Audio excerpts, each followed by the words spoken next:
Hi friend, मैं आपका मित्र भूपेन ठाकरे स्वागत करता हूं अपने यूट्यूब चैनल GS मंथन 88 पे। और आज का जो हमारा अध्ययन का केंद्र है वो है वायुदाब पेटी या इसको एयर प्रेशर बेल्ट कहते हैं। तो हमको वैसे पढ़ना चाहिए था चक्रवात के विषय में, लेकिन मैं आपको डायरेक्ट चक्रवात के विषय में नहीं पढ़ा सकता। इससे पहले मैंने आपको वायु और वायुदाब के विषय में बताया, याद कीजिए, इससे पहले वाला वीडियो था। और उसके बाद मैं आज आपको वायुदाब पेटी पढ़ाऊंगा, और वायुदाब जब पेटी ख़त्म हो जाएगा ताकि आपकी एक समझ बन जाए, उसके बाद हम लोग चक्रवात के विषय में पढ़ेंगे। तो आपको पढ़ने में भी मज़ा आएगा और मुझे पढ़ाने में भी मज़ा आएगा। तो हम लोग देख लेते हैं कि वायुदाब पेटियाँ क्या होती है। तो सबसे पहली चीज़, अभी पिक्चर आपके दिमाग में एकदम आ गया होगा कि ये पूरी पृथ्वी है, और ये पूरी पृथ्वी का जो सेंटर पॉइंट है इसको हम भूमध्य रेखा कहते हैं, है ना। ये 90 डिग्री पर पोल होता है, इसको हम ध्रुव कहते हैं। इक्वेटर के ऊपर का जो क्षेत्र होता है, इक्वेटर मतलब भूमध्य रेखा या विषुवत रेखा, इसके ऊपर का क्षेत्र उत्तरी गोलार्ध और नीचे का क्षेत्र दक्षिणी गोलार्ध कहलाता है। इतनी बात आपको दिमाग में आ गई होगी। अब इस 0 डिग्री का जो क्षेत्र है, इस 0 डिग्री से 10 डिग्री ऊपर और 10 डिग्री नीचे, नीचे और ऊपर जब भी मैं बोलूँ, नीचे मैं बोलूँगा तो मतलब मैं साउथ की मतलब दक्षिण की बात करूँगा, और ऊपर बोलूँगा तो मैं काय की बात करूँगा, मैं उत्तर दिशा की बात करूँगा। तो 10 डिग्री नॉर्थ और 10 डिग्री साउथ, ये जो पूरा क्षेत्र होता है इसको हम कहते हैं विषुवत रेखीय निम्न वायुदाब पेटी। क्यों? क्योंकि यहाँ पर सूर्य जो है वर्ष भर 2 बार लंबवत चमकता है। इस भूमध्य रेखा पर जो सूर्य है पूरे साल भर में 2 बार लंबवत चमकता है, एक तो 23 सितंबर को और दूसरा 21 मार्च को। ठीक है, इस चीज़ को आप लोग याद रखेंगे। तो 0 से 10 डिग्री नॉर्थ और 10 डिग्री साउथ, यहाँ पर सूर्य की किरणें एकदम सीधी पड़ती हैं, उसके कारण यहाँ पर टेम्परेचर एकदम लो हो जाता है, जिसके कारण यहाँ पर जितनी भी जो हवाएं हैं वो गर्म होकर ऊपर की ओर उठती हैं, ऊर्ध्वाधर ऊपर की ओर उठती हैं। ठीक, और ये हवाएं बहुत ऊंचाई में क्षोभ मंडल तक चली जाती हैं, और क्षोभ मंडल में जाने के बाद ये कहीं ना कहीं जाकर क्या होती हैं, नीचे बैठने का प्रयास करती हैं। तो याद रखिएगा, जो गर्म हवा होती है वो हल्की होती है, और हल्की होने के बाद वो फैलती है, और फैलती है उसके बाद धीरे धीरे करके ये भारी होती है, और भारी जब होगी तो क्या होगी, वो कहीं ना कहीं नीचे बैठने का प्रयास करेगी। तो यहाँ देख लीजिए, हम अभी बात करते हैं सिर्फ उत्तरी गोलार्ध की। तो उत्तरी गोलार्ध में 0 से जो 10 डिग्री का जो क्षेत्र है ऊपर, यहाँ की जो हवाएं हैं जब क्षोभ मंडल में ऊपर गई तो ये जाकर कहीं ना कहीं किसी न किसी अक्षांश में बैठेंगी। तो 30 से 35 अक्षांश का वह क्षेत्र होगा जहाँ पर ये हवाएं नीचे जाकर बैठेंगी। अब जब हवाएं किसी स्थान पर जाकर बैठेंगी तो वो अपना क्या डालेंगी, दबाव डालेंगी। तो दबाव डालने के कारण क्या होगा, वहाँ पर एक वायुदाब निर्मित होगा। तो कहाँ पर लो प्रेशर है, विषुवत रेखीय निम्न वायुदाब पेटी पर लो प्रेशर है। लो प्रेशर के कारण हवाएं गर्म हुई, क्षोभ मंडल में ऊपर गई और 30-35 अक्षांश के पास ये नीचे उतर जाती हैं, बैठ जाती हैं। इसलिए 30-35 अक्षांश का जो क्षेत्र होता है उसको उपोष्ण उच्च वायुदाब पेटी कहते हैं, जैसा कि यहाँ पर दिया हुआ है।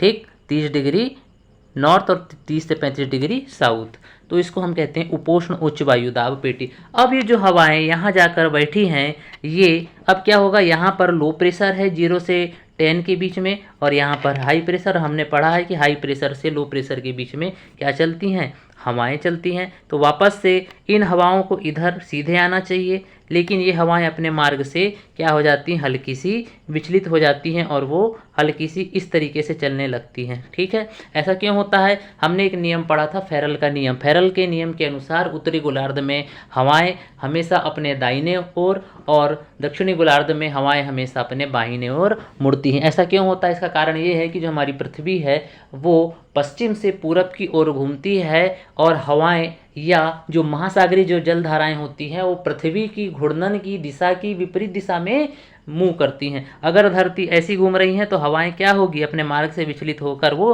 पीछे की ओर गमन करेंगी। तो यहाँ पर जो हाई प्रेशर बना था, हाई प्रेशर के कारण यहाँ से जो हवाएं अब लो प्रेशर की ओर आएंगी 0 से 10 डिग्री वाले क्षेत्र में, तो वो हल्के से अपने मार्ग से विचलित हो जाएंगी, और ये हवाएं अब बन जाएंगी कौन सी, व्यापारिक पवने।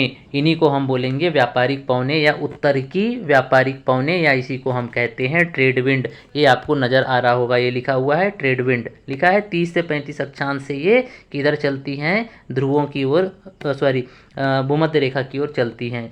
ठीक, ये तो हो गया, ये बात आपको समझ में आ गई कि 0 से जो हवाएं उठी थी 0-10 से वो जाकर 30-35 पे बैठी, 30-35 पे हाई प्रेशर बना, वो हाई प्रेशर फिर वापस से लो प्रेशर की ओर हवाओं को भेजता है ना। और ये हवाएं अपने मार्ग से विचलित हो जाती हैं, किसके नियम के अनुसार? फेरल के नियम के अनुसार, है ना। तो हमने 2 क्षेत्र देख लिए। एक तो हमने पहला क्षेत्र देखे विषुवत रेखी निम्न वायुदाब पेटी, और दूसरा उपोष्ण उच्च वायुदाब पेटी। ठीक है, वायु के नीचे उतरने के कारण भारी हो गया। अब हम तीसरा क्षेत्र देखेंगे 60 से 65 अक्षांश वाला क्षेत्र। अब जो 60 से 65 वाला अक्षांश वाला जो क्षेत्र है, यहाँ पर इसको हम कहते हैं उपध्रुवी निम्न वायुदाब की पेटी। क्या कहते हैं इसको? उपध्रुवी निम्न वायुदाब की पेटी। और इसका क्षेत्र कौन सा है? थोड़ा सा इसका क्षेत्र देख लीजिए, 60 से 65 नॉर्थ और 60 से 65 साउथ। ऐसा क्यों होता है, इसके विषय में हम लोग देख लेते हैं। अभी आपको जो चित्र नज़र आ रहा है 60 से 65 हम लोग देख लेते हैं, क्योंकि हमने देखा कि 30 से 35 में तो हाई प्रेशर था। अब 60 से 65 वाले क्षेत्र में लो प्रेशर होता है। अब लो प्रेशर होने का कारण क्या है? ये 65 है ना यहाँ पे, तो 60 से 65 वाले में लो प्रेशर होने का कारण ये है कि पृथ्वी का जो घूर्णन है, पृथ्वी के घूमने के कारण जो हवाएं जो होती हैं, इस क्षेत्र की हवाएं ऊपर की ओर उड़ जाती हैं। ऊपर की ओर उठने के कारण क्या होता है? यहाँ पर लो प्रेशर क्रिएट हो जाता है। 60 से 65 अक्षांशों में लो प्रेशर क्रिएट हो जाता है। और साथ ही साथ जो होता है, इसके अन्य कारण भी कुछ होते हैं। अन्य कारण में क्या होता है कि जो पृथ्वी का जो घूर्णन है वो इन हवाओं को बहुत ऊंचाई तक उछाल देता है ऊपर की ओर, तो ये हवाएं ऊपर की ओर मूव कर लेती हैं, जिसके कारण यहाँ पर 60 से 65 अक्षांश में लो प्रेशर बन जाता है। और हमने पढ़ा कि हवाएं हमेशा हाई प्रेशर से लो प्रेशर की ओर गमन करती हैं। तो 30 से 35 की जो हवाएं हैं वो भूमध्य रेखा की ओर भी गमन करेंगी, और ये किधर गमन करेंगी? ये 60 से 65 अक्षांशों की ओर भी गमन करेंगी। जब ये ऊपर की ओर जाएंगी तो फिर अपने मार्ग से विचलित हो जाएंगी। अब इन पवनों को हम लोग बोलेंगे पछुआ पवन। कौन सी पवन बोलेंगे? इनको पछुआ पवन बोलेंगे। कौन सी पवन बोलेंगे? पछुआ पवन, या इसको हम लोग वेस्टर्ली कहते हैं। क्या कहते हैं? वेस्टर्ली। ठीक, 30 से 35 वाली हवाएं जब भूमध्य रेखा की ओर आके अपने मार्ग से विचलित हुई तो उसको हमने व्यापारिक पवन कह दिए। और 30 से 35 वाली हवाएं जब कहाँ चली गई, 60 से 65 की ओर जाती हैं तो फिर अपने मार्ग से विचलित हो जाती है, तो हम इसको पछुआ कहते हैं, क्योंकि पश्चिम दिशा की ओर से आती हैं, है ना। देखो ये पश्चिम दिशा से इधर आगे बढ़ रही हैं। ठीक, तो हमने कितने क्षेत्र देख लिए? हमने टोटल मिला के कितने क्षेत्र देख लिए? 3 क्षेत्र देख लिए। अब हम चौथा क्षेत्र इसका एक देख लेते हैं। चौथा क्षेत्र का भी निर्माण होता है, इसको कहते हैं ध्रुवी उच्च वायुदाब की पेटी। अब एक यहाँ पर निर्माण होगा इसका 65 अंश अक्षांश से ऊपर का जो पूरा क्षेत्र है 90 अंश तक का, यहाँ पर किसका निर्माण होगा? ध्रुवी उच्च वायुदाब की पेटी का निर्माण होगा। अब ये क्यों होगा? क्योंकि यहाँ पर साल भर जो सूर्य की किरणें हैं वो कैसी हैं? सूर्य की किरणें पड़ती नहीं, क्योंकि ध्रुवों पर 6 महीने के दिन और 6 महीने की रातें होती हैं। ठीक है, अगर साउथ पोल पे अगर दिन है तो नॉर्थ पोल पे 6 महीने तक रात ही रात रहेगी, और नॉर्थ पोल पे अगर नॉर्थ पोल पे 6 महीने तक दिन ही दिन है तो 6 महीने की रातें रात कहाँ रहेगी? साउथ पोल पे। तो ये इस तरीके से चलता रहता है। कभी भी जो सूर्य का प्रकाश है यहाँ पर सही ढंग से नहीं पहुँच पाता, जिसके कारण यहाँ पर बर्फ़ जमी रहती है, और बर्फ़ जमने के कारण यहाँ पूरी हवाएं ठंडी होती हैं, तो हवाएं नीचे बैठने का प्रयास करती हैं, और यहाँ पर एकदम हाई प्रेशर क्रिएट हो जाता है। कहाँ पर? इस मतलब 65 अंश अक्षांश से लेकर 90 अंश अक्षांश के बीच में यहाँ पर क्या होता है? हाई प्रेशर का क्षेत्र बन जाता है। तो इसको कहते हैं ध्रुवी उच्च वायुदाब की पेटी। तो एक बार हम रिकॉल कर लेते हैं कौन कौन सी हमने पेटियाँ पढ़ा, और इन पेटियों के बनने के कारण अभी हम बाद में और अच्छे से देखेंगे। तो पहला कारण क्या है देख लीजिए, कौन सी पेटी है। पहले तो हम पेटियों के बारे में देख लेते हैं। पहला विषुवत रेखी निम्न वायुदाब की पेटी है, फिर उपोष्ण उच्च वायुदाब की पेटी है, फिर उपध्रुवी निम्न वायुदाब की पेटी है, और उसके बाद में हम थोड़ा सा यहाँ आगे बढ़ के देख लेते हैं ध्रुवी उच्च वायुदाब की पेटी। आप वीडियो को पॉज कर करके भी देख सकते हो, है ना।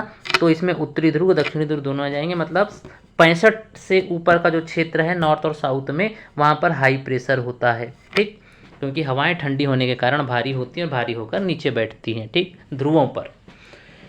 उसके बाद में हम लोग देख लेते हैं, यहाँ लिखा हुआ है पृथ्वी पर 7 वायुदाब की पेटियां हैं। कितनी पेटियां हैं? 7 वायुदाब की पेटी। अब 7 वायुदाब की पेटी जरा गिनिए कहाँ कहाँ पर होगी 7 वायुदाब की पेटी। तो पहली पेटी कहाँ होगी? थोड़ा सा यहाँ आइए, ठीक। एक पेटी ये हो गया, दो पेटी ये हो गया, तीन पेटी, और ये थोड़ा सा आप नीचे आओगे तो ये चौथी पेटी भी आपको मिल जाएगी। तो इस तरीके से ये आपको चार पेटी, एक पेटी कहाँ हो गई, ये 0 डिग्री से नॉर्थ और साउथ, ये पूरी एक पेटी हो गई।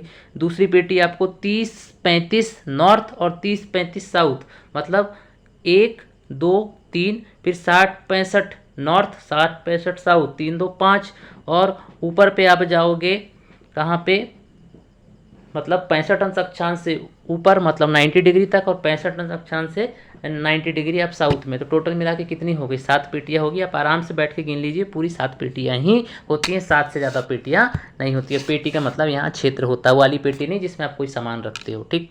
तो ये वाली बात है।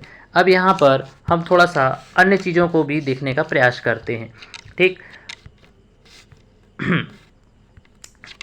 हमने इससे पहले आपको एक चीज़ और बताया था कि डोल ड्रम पेटी भी होती है। डोल ड्रम पेटी मतलब 0 से 5 डिग्री और 0 से 5 डिग्री नॉर्थ और 0 से 5 डिग्री साउथ, इन दोनों के बीच जो है बहुत ही मतलब हाई, मतलब वहाँ पर टेम्परेचर होता है, जिसके कारण यहाँ पर हवाएं ऊर्ध्वाधर ऊपर की ओर उठती हैं। यहाँ पर पवन नहीं चलती, पवन हमेशा क्षैतिज चलती हैं, और हवाएं जब ऊर्ध्वाधर ऊपर उठेंगी तो वहाँ पर पवने के चलने के लिए कोई स्थान नहीं बचेगा, मतलब वहाँ पवन नहीं चलती। डोल ड्रम या शांत पेटी जो होती है, ये 0 से 5 नॉर्थ और 0 से 5 साउथ, मतलब दोनों पे चलती हैं, ठीक। इसके अलावा अन्य चीज़ें हम लोग देख लेते हैं।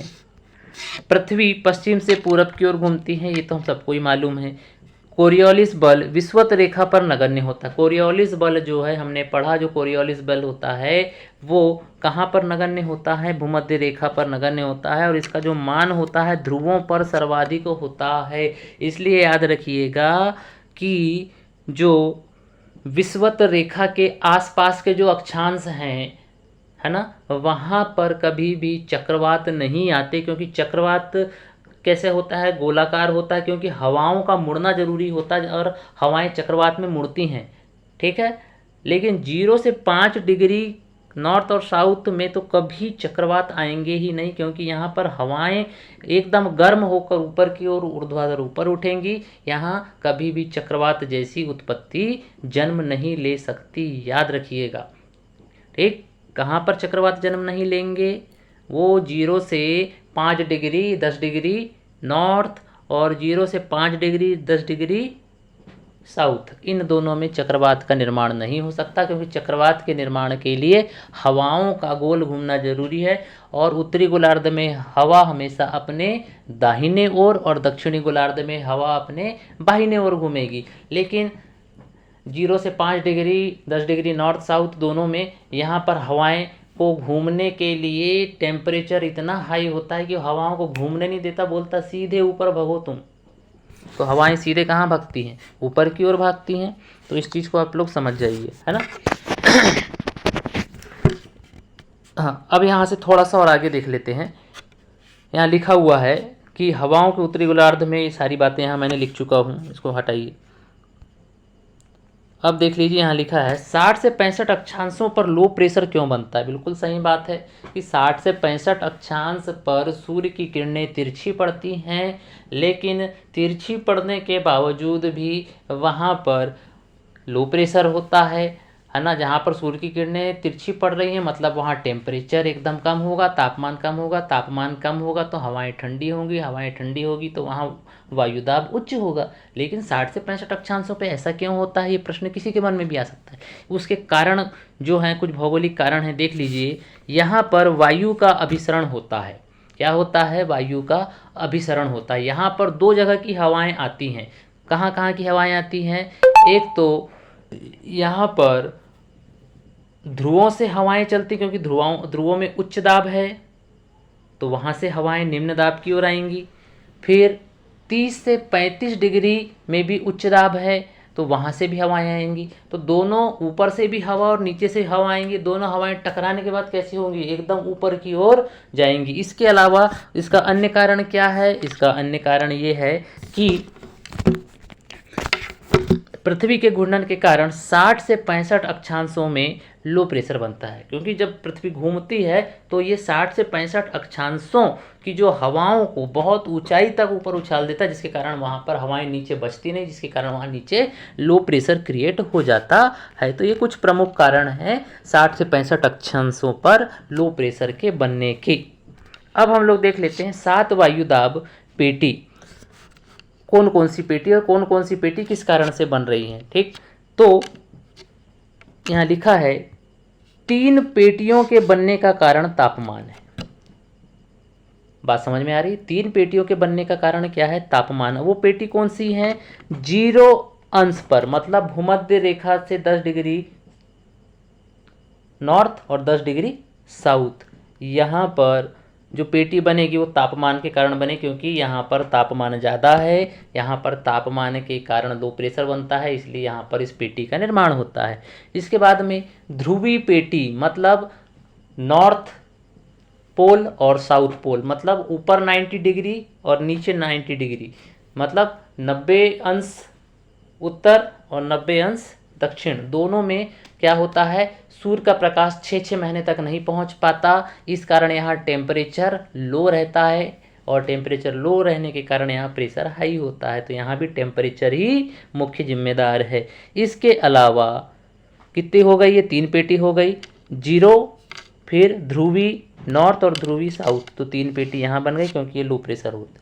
इसके अलावा जो 2 पेटियाँ बनती हैं उनका कारण है हवाओं का नीचे उतरना, मतलब 30 से 35 नॉर्थ और 30 से 35 साउथ, ये 2 ऐसी पेटी हैं जहाँ पर हाई प्रेशर होता है। अब ये हाई प्रेशर क्यों बनता है? क्योंकि 0 से 10 डिग्री नॉर्थ और साउथ की जो हवाएं हैं वो आकर यहाँ नीचे उतरती हैं दोनों अक्षांशों में, है ना। 30 से 35 वाले अक्षांशों पे हवाएं नीचे उतरती हैं, जिसके कारण यहाँ पर उच्च वायु दाब का निर्माण होता है। तो 2 पेटी ये हो गई, 3, 2, 5। इसके अलावा 2 पेटियों के बनने का कारण हवाओं का टकराकर ऊपर उठना या अभिसरण होना, मतलब 60 से 65 नॉर्थ और 60 से 65 साउथ, यहाँ पर लो प्रेशर होता है ना। तो ये सारी बातें आपको समझ में आ गई होंगी। अब यहाँ से थोड़ा सा और आगे बढ़ते हैं, हम लोग देख लेते हैं सेलों का निर्माण कैसा होता है। अब थोड़ा सा इसको समझ लेंगे तो आपको पूरी कहानी समझ में आ जाएगी। अब हमने यहाँ देखो, ये है भूमध्य रेखा, भूमध्य रेखा से हवा ऊपर उठी, अभी हम लोग एक ही गोलार्ध में ले रहे हैं, उत्तरी गोलार्ध में। यहाँ हवा ऊपर उठी, टेम्परेचर यहाँ पर क्या था, हाई था, क्योंकि यहाँ पर सूर्य की किरण सीधी पड़ रही थी। हवा ऊपर उठी, क्षोभ मंडल में चली और 30 से 35 अक्षांश में नीचे उतरी, है ना। तो 30 से 35 अक्षांश में जहाँ पर ये नीचे उतरी वहाँ हाई प्रेशर, और यहाँ ध्रुव पर लो प्रेशर। फिर हमने पढ़ा कि हाई प्रेशर से लो प्रेशर के बीच में हवा चलती है, तो ये पूरा एक यहाँ चक्र का निर्माण होता है। इसको हम लोग कहते हैं हेडली सेल, या इसको हेडली कोस्ट कहते हैं। ठीक है, हेडली कोस्ट दोनों जगह बनेगा, नॉर्थ में और साउथ दोनों ध्रुवों में इसका निर्माण होगा। फिलहाल हम किसी एक को पकड़कर समझ रहे हैं। अब देख लेते हैं यहाँ पर दूसरी चीज़। अब यहाँ पर हाई प्रेशर बना, और 60 से 65 अक्षांशों में हमने पढ़ा कि यहाँ पर लो प्रेशर होता है। लो प्रेशर के कारण हमने जान लिए कि पृथ्वी का घूर्णन एक कारण हो गया, और दूसरा जो कारण है कि यहाँ हवाओं का क्या होता है, अभिसरण होता है। तो हाई प्रेशर से फिर लो प्रेशर की ओर हवा चलेगी, है ना, और यहाँ से हवाएं क्या होगी, फिर वापस किधर जाएगी, लो प्रेशर कहाँ क्रिएट हुआ है, 60 से 65 में, तो और हाई प्रेशर कहाँ है, 30 से 35 अक्षांश में। तो 30 से 35 यहाँ पर हवाएं चलेंगी, और यहाँ पर चूंकि लो प्रेशर है, और फिर हवाएं यहाँ पर क्या होंगी, लो प्रेशर के कारण फिर हवाएं गर्म होंगी, और फिर ऊपर, और फिर यहाँ पर एक चक्र का पुनः निर्माण हो जाएगा। तो इस तरीके से यहाँ फिर एक सेल का निर्माण होगा, जिसको हम लोग कहेंगे फेरल सेल। ठीक, काय का निर्माण होगा, फेरल सेल का निर्माण होगा, क्योंकि लो प्रेशर कहाँ क्रिएट हो रहा है, 60 से 65 अक्षांशों के मध्य, और उसका कारण जो है वो है हवाओं का अभिसरण होना और पृथ्वी का घूर्णन। 2 ऐसे कारण हैं यहाँ पर, तापमान कारण नहीं है, यहाँ पर कारण कुछ और ही है। तो यहाँ हमने कितने सेल देख लिए, एक सेल बना 0 से 30-35 के बीच में, इसको हेडली सेल। दूसरा सेल बना 30-35 से 60-65 के बीच में, इसको फेरल सेल कहेंगे। इसके अलावा अब जो है, अब 60 से 65 में फिर लो प्रेशर, और पोल में क्या होगा, एकदम हाई प्रेशर। तो हाई प्रेशर से फिर लो प्रेशर की ओर क्या होगी, हवाएं चलेंगी, हवाएं चली हाई से लो की ओर, और फिर हवाएं ऊपर उठी, फिर जाकर बैठी फिर ये चक्र इस तरीके से चलता रहेगा। इस तरीके से high pressure, low pressure, low pressure, high pressure, high pressure, low pressure, इस तरीके से हवाएं चलती रहेंगी, हवाओं का चक्र बनता रहेगा। तो 60-65 से 90 डिग्री के मध्य में जो एक सेल का निर्माण होगा तो उसको हम पोलर सेल कहेंगे। तो कितनी सेल हमने देख लिए, एक हैडली सेल, दूसरा फेरल सेल और तीसरा पोलर सेल HFP। कुल मिलाकर हम 3 सेलों को देखते हैं। 7 पेटियों के अंतर्गत कितने सेलों का निर्माण होता है, 3 सेलों का निर्माण होता है। और हर पेटी के बनने का कारण अलग अलग हैं, जिसमें जो 3 पेटियां जो बनती हैं वो काय के कारण बनती हैं, वो बनती हैं आपकी टेम्परेचर के कारण। 2 पेटियां बनती हैं हवाओं के नीचे उतरने के कारण, और 2 पेटी अन्य निर्माण होता है उनका हवाओं के अभिसरण के कारण। तो इस तरीके से पूरी पृथ्वी पर 7 वायुदाब की पेटियां पाई जाती हैं। तो इस तरीके के ये आज का एक छोटा सा प्रयास था। मिलते हैं फिर नेक्स्ट वीडियो में। जय हिंद, जय भारत।